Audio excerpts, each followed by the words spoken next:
Sahabat Hikmah, beratnya hidup di usia tua tak hanya dijalani penjual balon gelembung Abah Otang.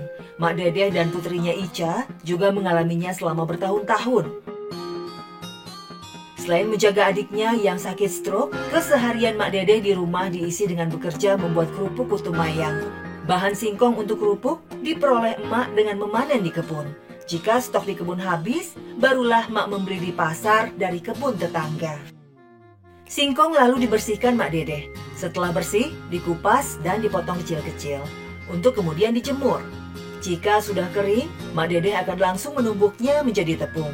Inilah keistimewaan produk olahan Mak Dedeh yang terbuat dari tepung singkong buatan sendiri. Selanjutnya, Mak Dedeh menyalakan tungku dan memasak air untuk merebus tepung. Tak lupa bumbu berupa bawang putih, pewarna makanan, dan penyedap rasa juga disiapkan. Tepung singkong lalu dibuat adonan dan dicampur bumbu-bumbu. Agar tampilannya menarik, tak lupa dibubuhkan pewarna makanan yang aman. Barulah adonan kerupuk dimasukkan cetakan dan dikukus lagi. Jika pengukusan sudah selesai, kerupuk kutu mayang dijemur hingga kering dan siap dijual. Masukkan dari gagal, dan numbuk, ya kurang asap airnya, numbuk lagi, tepung lagi, ya, tepung lagi. Selain jualan kutu mayang, Mak Dedeh juga punya pekerjaan sampingan guna menambah penghasilannya. Dengan berjualan kipas dari anyaman bambu. Kipas dianyam sendiri oleh Mak Dedeh dan dijualnya seharga 10.000. Alhamdulillah bisa untuk tambahan penghasilan. Enggak, pada kotor. Ini pada kotor kipasnya, Bu. Masih ada di rumah ya, maaf ya. Di usia Mak Dedeh yang sudah 70 tahun, sebenarnya Ica sudah melarang emaknya bekerja terlalu keras.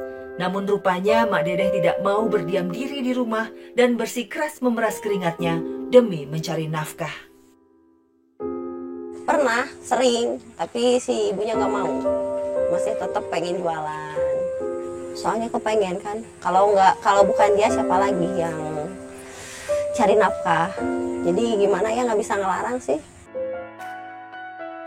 Ica sangat mengkhawatirkan kondisi Mak Dedeh apabila terus memaksakan diri bekerja keras.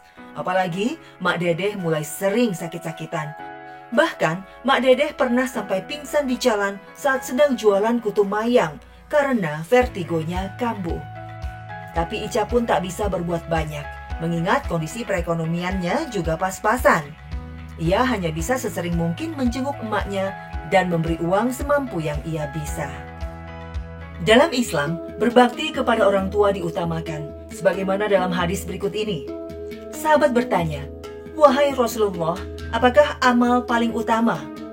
"Sholat pada waktunya," jawab Nabi. Sahabat bertanya lagi, "Lalu apa?" "Berbakti kepada kedua orang tua," jawabnya. Ia lalu bertanya lagi, "Kemudian apa?" "Jihad di jalan Allah." Hadis riwayat Bukhari dan Muslim.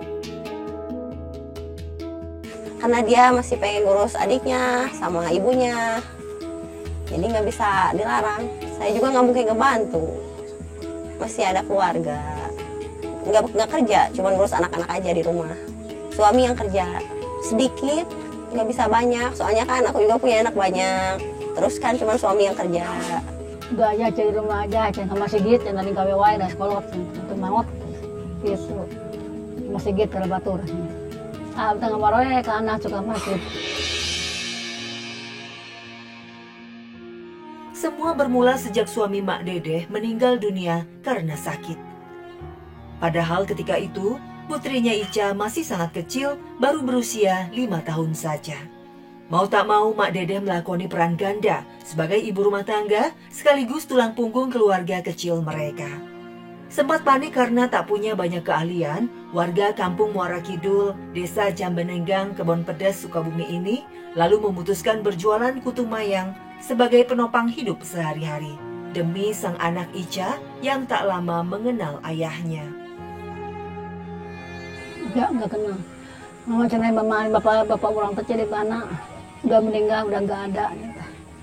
Nya orang teh diberi naon anak bapak kenae, teh lain madikna cika meureun. Ya bayang asal ikan mendikan ku Allah, rasa sadaan rasa naon teh. begitu. Sedih banget, nggak bisa ngerasain disayang sama ayah aja. Sejak Ica masih kecil hingga usia Mak Dedeh mencapai 70 tahun, banyak sudah kisah pahit yang mereka alami. Namun Allah Maha Adil dan Maha Berkuasa dalam setiap sesuatu. Mak Dedeh dan Ica terus bisa bertahan dengan rezeki yang tak seberapa. Sepertinya tak mungkin penghasilan dari berjualan kutu mayang bisa mencukupi kehidupan mereka. Tapi faktanya Mak Dedeh bisa bertahan selama puluhan tahun membesarkan Ica. Bahkan bisa menyekolahkannya meski hanya sampai sekolah menengah pertama saja, berkat doa dan usaha. Jika akan berjualan, Mak Dedeh menitipkan Ica yang masih bayi ke rumah orang tuanya, yang ketika itu masih hidup. Meski berat meninggalkan anaknya, Mak Dedeh tak punya pilihan. Gak enak sendirian. Sekarang hari puno ayah masih semangat. Nega anak besar anak kecil. Gaknya dia punya usaha dulu buat makan kamu. Nangis, abis nangis. Kutu mayang merupakan cemilan khas daerah Cianjur. Sekilas bentuknya mirip dengan kue putu mayang, namun jauh berbeda. Jika kue putu mayang termasuk makanan basah yang dinikmati dengan kuah santan manis, sementara kutu mayang adalah sejenis kerupuk yang rasanya asin gurih. Berbekal keahlian membuat kutu mayang, Mak Dedeh tegar menghadapi beratnya hidup demi sang buah hati, Ica. Perjuangan bertahan hidup terasa lebih sulit dengan kondisi Mak Dedeh yang menderita gangguan penglihatan sejak lahir. Mata Mak Dedeh rabun sejak menderita katarak. Suka sakit ya, sakit mata. Mulatan gitu tuh, nyut. Kayak ada yang nyocogan. Datang teh. Sedih sih, ya kan udah tua, terus matanya juga udah kurang ngeliat. Jadi ya sedih. Kerupuk kutu mayang dagangannya dijual Mak Dedeh dengan harga Rp2.000 per bungkusnya, berisi 10 buah. Dalam sekali jualan, Mak Dedeh berharap bisa membawa pulang Rp50.000. Dengan catatan, semua kerupuk habis terjual. Yang Mak Dedeh syukuri, selama ini kerupuk mentahnya selalu laku dan jarang banyak tersisa. Meski ada saja pembeli yang bayar belakangan atau menawar, padahal harganya sudah sangat murah. Alhamdulillah, ya kadang-kadang sulit, kadang-kadang enggak, kadang haneter, kadang teisen. Saya terus, juga bakal terlaku, habis terus. Kadang-kadang ada yang anjuk, kadang ada yang kontan. Terus kalau jualan dari beli tagihan gitu. Udah lama, tapi kan sekali beli banyak-banyak ya. Jadi nggak terlalu sering beli, ada stoknya di rumah. Kalau nggak ada stok langsung beli lagi sama emak. Kan sering ya lewat ke depan rumah. Jadi kalau dia jualan pasti belilah, karena kasihan. Setiap pulang berjualan, Mak Dedeh selalu menyisihkan sebagian penghasilannya untuk disimpan dalam celengan. Tabungannya itu dulu digunakan emak untuk keperluan biaya sekolah Ica. Namun, tabungan yang dikumpulkannya pernah terkuras habis tak bersisa. Ketika Ica mendadak jatuh sakit dan harus dioperasi saat beranjak remaja. Aduh, tuh ya sendang lapar. Aduh, tuh duit 15 na itu. Lapar, makan dari pagi tak ya beres.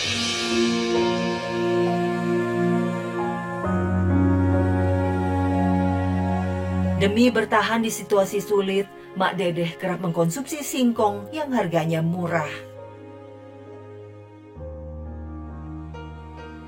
Ya, ngasih dagang, ngasih mana-mana, tahu nggak? Kalau ngarit nggak pak di mana-mana. Kalau ada nasi makan singkong, kan? Tiap pagi saya kasar. Alhamdulillah kuatkannya ku Allah mau dikuatkan. Pernah, sering banget. Ya kadang kan ibu jualan nggak dapet uang, jadi nggak bisa makan. Terus buat bayar sekolah juga kan susah. Cobaan dan ujian hidup yang menimpa Mak Dedeh tidak berhenti sampai di situ saja. Tak lama setelah Ica sembuh dari sakitnya, kabar buruk kembali datang. Adik Mak Dedeh terserang stroke yang membuatnya nyaris lumpuh. Sementara hanya Mak Dedeh satu-satunya keluarga yang terdekat. Sang adik lalu dibawa Mak Dedeh untuk dirawat dan tinggal bersama dengannya. Hidup yang serba sulit, ternyata tak membuat Mak Dedeh kehilangan rasa cintanya pada sang adik. Gak sakit apa, sakit ini gula-gula nggak jalan-jalan, nggak lancar gitu. Suka nangis kalau banyak orang suka nangis. Di situ dianterin ke sini ke anaknya. Sini anaknya mau dititipin di sini, lagi sakit apa nggak tahu, tuh anak diambil ke sini gitu. Ketiadaan biaya membuat Mak Dedeh tak sanggup membawa adiknya berobat dan hanya dirawat semampunya saja. Tanpa pengobatan yang memadai, kondisinya pun tidak banyak berubah. Praktis segala hasil jeripayah Mak Dedeh berjualan kini digunakan untuk menghidupi adiknya setelah Ica menikah dan pindah rumah ikut sang suami. Balasana berat aja makanan segala macam makanan sarang jeung ikan gak enak ketunya anak orang. Gak boleh makan asin, gak boleh makan apa kudu sayur sama tempe, tahu makan. Rasana duh kalau terang capek ayah. Mak Dedeh menghabiskan lebih dari separuh usianya dengan mengabdikan diri sepenuhnya untuk anak dan keluarga tanpa kehadiran seorang suami. Perjuangannya melalui masa-masa berat sebagai orang tua tunggal tulang punggung keluarga. Hanya keyakinan kepada Allah Subhanahu wa Ta'ala, berbekal doa-doa yang rutin ia panjatkan sebagai sumber kekuatan menjalani hidup. Doa kau loh, baca Bismillahirrahmanirrahim, la haula wala quwata illa billahil azim. Allahumma inna nas'aluka fid-din wa afiyatan fis saja wa tawbatan fil ilmi wa tawbatan fil rizqi wa tawbatan qabla maut wa rahmatan ba'da maut. Eta di atas kitu atuh doa eta mah. Ya Gusti Abdi mesti diselamatkeun, kita mesti panjangkeun umur, juga rezeki manfaat. Jangan memandang kehidupan ini hanya sebatas riak permukaan. Ada banyak sekali keindahan di dalam kedalaman lautan. Begitulah kita melihat segala sesuatu yang terlihat sederhana bahkan remeh di matamu, tapi sebenarnya dia adalah kemuliaan yang tidak ternilai di sisi Allah Subhanahu wa Ta'ala.